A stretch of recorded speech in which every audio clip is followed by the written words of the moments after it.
पार्वती पतये नमः। ओम नमः शिवाय। आइए सुनते हैं हरतालिका तीज व्रत कथा।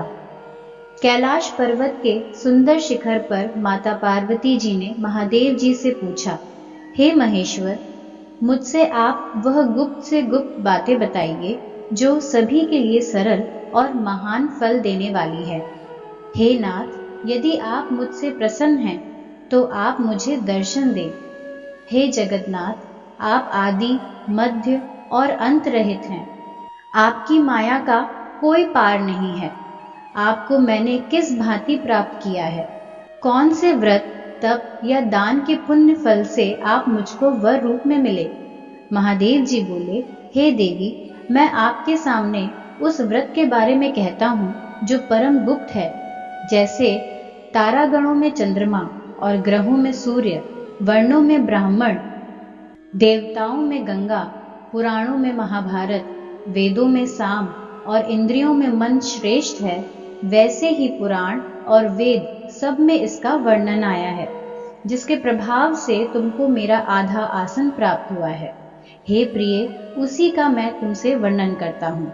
सुनो, भाद्रपद मास के शुक्ल पक्ष की हस्त नक्षत्र के दिन इस व्रत का अनुष्ठान मात्र करने से सभी पापों का नाश हो जाता है। तुमने पहले हिमालय पर्वत पर इसी महान व्रत को किया था, जो मैं तुम्हें सुनाता हूँ।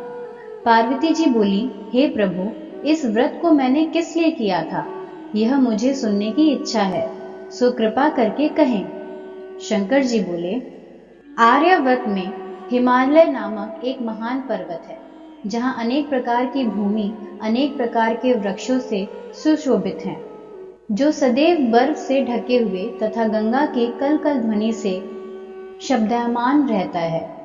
हे पार्वती जी, तुमने बाल्यकाल में उसी स्थान पर परम तप किया था और 12 वर्ष तक के महीने में जल में रहकर तथा बैसाख मास में अग्नि में प्रवेश करके तप किया। सावन के महीने में बाहर खुले में निवास कर अन्न त्याग कर तप करती रही। तुम्हारे उस कष्ट को देखकर तुम्हारे पिता को बड़ी चिंता हुई। चिंता में वह सोचने लगे कि मैं इस कन्या का विवाह किससे करूं। एक दिन नारद जी वहां आए और देवर्षि नारद ने तुम शैलपुत्री को देखा। तुम्हारे पिता हिमालय ने देवर्षि को अर्घ पाद्य आसन देकर सम्मान सहित बिठाया और कहा, हे मुनीश्वर, आपने यहाँ तक आने का कष्ट कैसे किया? कहें, क्या आज्ञा है? नारद जी बोले, हे गिरिराज, मैं विष्णु भगवान का भेजा हुआ यहाँ आया हूँ। आप मेरी बात सुनें। आप अपनी कन्या को उत्तम वर को दान करें। ब्रह्मा, इंद्र, शिव आदि देवताओं में विष्णु भगवान के समान कोई भी उत्तम नहीं है। इसलिए मेरे मत से आप अपनी कन्या का दान भगवान विष्णु को ही दें। हिमालय बोले, यदि भगवान वासुदेव स्वयं ही कन्या को ग्रहण करना चाहते हैं और इस कार्य के लिए ही आपका आगमन हुआ है, तो वह मेरे लिए गौरव की बात है। मैं अवश्य उन्हें ही दूंगा। हिमालय का यह आश्वासन सुनते ही देवर्षि नारद जी आकाश में अंतर्ध्यान हो गए और भगवान विष्णु के पास पहुंचे। नारद जी ने हाथ जोड़कर भगवान विष्णु से कहा, प्रभु, आपका विवाह कार्य निश्चित हो गया है। इधर हिमालय ने पार्वती जी से प्रसन्नता पूर्वक कहा, हे पुत्री, मैंने तुमको गरुड़ध्वज भगवान विष्णु को अर्पण कर दिया है। पिता के इन वाक्यों को सुनते ही पार्वती जी अपनी सहेली के घर गईं और पृथ्वी पर गिरकर अत्यंत दुखित होकर विलाप करने लगी। उनको विलाप करते हुए देखकर उनकी सखी बोली, हे देवी, तुम किस कारण से दुखी हो? मुझे बताओ, मैं अवश्य ही तुम्हारी इच्छा पूरी करूंगी।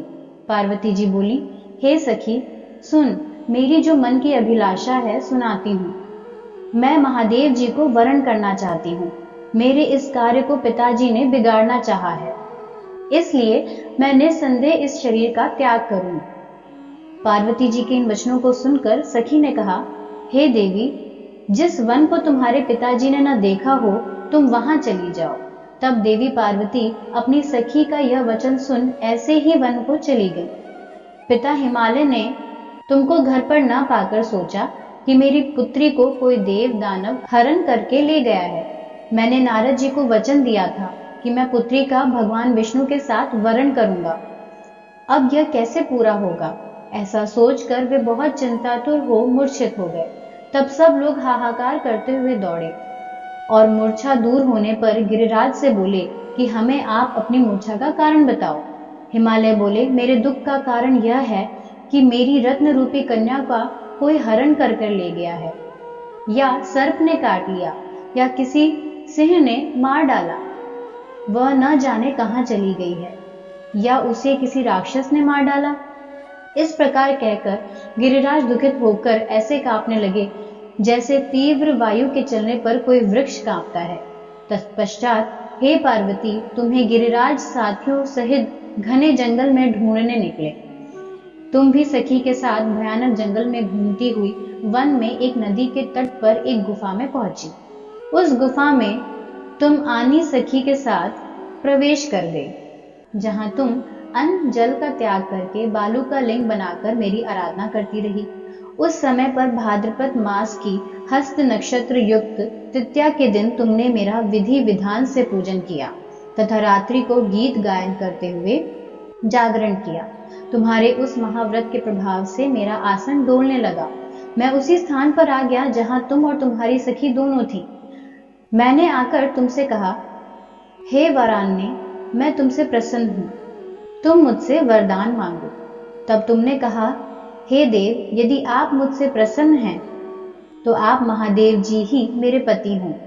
मैं तथास्तु ऐसा कहकर कैलाश पर्वत को चला गया और तुमने प्रभात होते ही मेरी उस बालू की प्रतिमा को नदी में विसर्जित कर दिया। हे शुभे, तुमने वहां अपनी सखी सहित व्रत का पारायण किया। इतने में तुम्हारे पिता हिमवान भी तुम्हें ढूंढते ढूंढते उसी घने वन में आ पहुंचे। उस समय उन्होंने नदी के तट पर 2 कन्याओं को देखा तो ये तुम्हारे पास आ गए और तुम्हें हृदय से लगाकर रोने लगे। बोले, बेटी, तुम इस सिंह विग्रादि युक्त घने जंगल में क्यों चली आई? तुमने कहा, हे पिता, मैंने पहले ही अपना शरीर शंकर जी को समर्पित कर दिया था, लेकिन आपने नारद जी को कुछ और बोल दिया, इसलिए मैं महल से चली आई। ऐसा सुनकर हिमवान ने तुमसे कहा कि मैं तुम्हारी इच्छा के विरुद्ध यह कार्य नहीं करूंगा। तब वे तुम्हें लेकर घर को आए और तुम्हारा विवाह मेरे साथ कर दिया। हे प्रिय, उसी व्रत के प्रभाव से तुमको मेरा अर्ध्यासन प्राप्त हुआ है। इस व्रतराज को मैंने अभी तक किसी के सम्मुख वर्णन नहीं किया है। हे देवी, अब मैं तुम्हें यह बताता हूं कि इस व्रत का यह नाम क्यों पड़ा। तुमको सखी हरण करके ले गई थी, इसलिए हरतालिका नाम पड़ा। पार्वती जी बोली, हे स्वामी, आपने इस व्रतराज का नाम तो बता दिया, लेकिन मुझे इसकी विधि और फल भी बताइए कि इसके करने से किस फल की प्राप्ति होती है।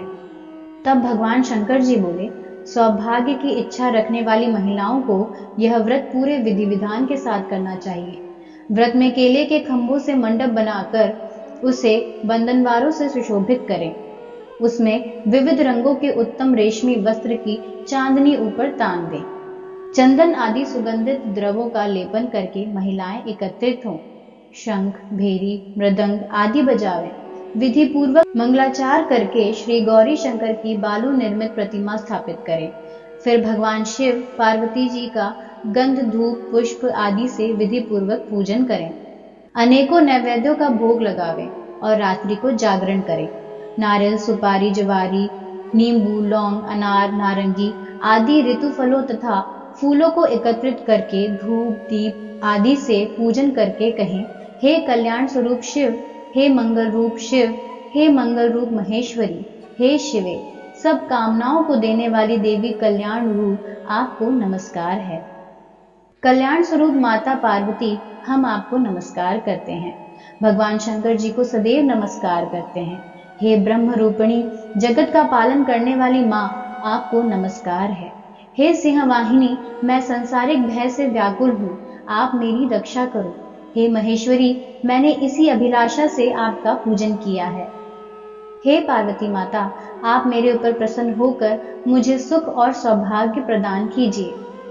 मुझे अमर सुहाग का वरदान दीजिए। इस प्रकार के शब्दों द्वारा उमा सहित शंकर जी का पूजन करें। विधि पूर्वक कथा सुनकर गौ, वस्त्र, आभूषण आदि ब्राह्मणों को दान करें।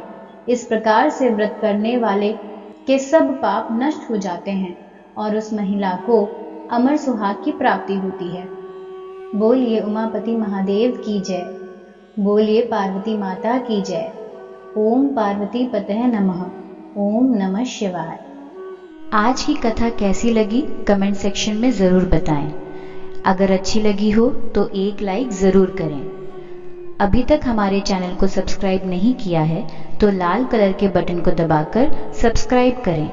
पास ही दिए हुए बेल आइकन को भी दबाएं, जिससे हमारी आने वाली हर वीडियो की नोटिफिकेशन आप तक सबसे पहले आएगी। धन्यवाद।